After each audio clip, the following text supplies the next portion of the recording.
Hey Joe, this is James Kruger over at Ramblin' Brick Homes here in Michigan. I've got a really cool app or extension on my Chrome that I think may be of interest to you. If you're not already using it, you may already be, but I want to share it. I haven't seen it in any of the information yet, but doing a Zillow search for rent, 800 to 2,000 a month, just houses, all beds and baths. No real need to narrow that down for this example. Anyway.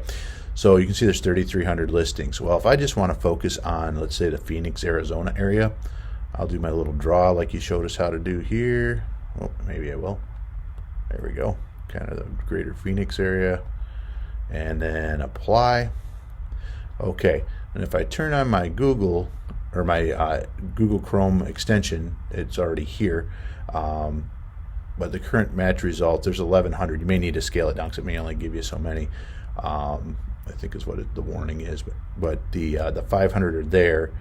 If you pare it down to under 500, I think that's what the max Google or the max that the Zillow to Excel extension will do. Then you can actually save that. I'm going to save that on my desktop as Arizona rental example. Save that there, and then let's take a look at this because this is kind of cool.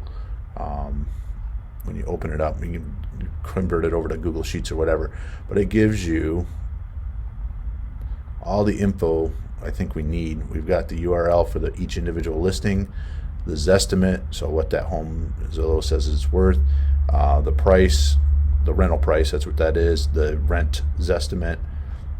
The only thing I don't like is it doesn't give you days on Zillow because that is kind of handy to have. Beds, baths, areas, lots, okay. And then the actual street address, city, and zip, state, country. So that's kind of cool, a little tool to use there. Again, that's the let me say that in a minute. That's the Zillow to Excel. It's powered by Handy Data. Again, don't know if you're already maybe using this, but it's kind of a cool thing. And again, I think 500 is the max on that. So if you want to check that out, share it with a group if you want. Feel free.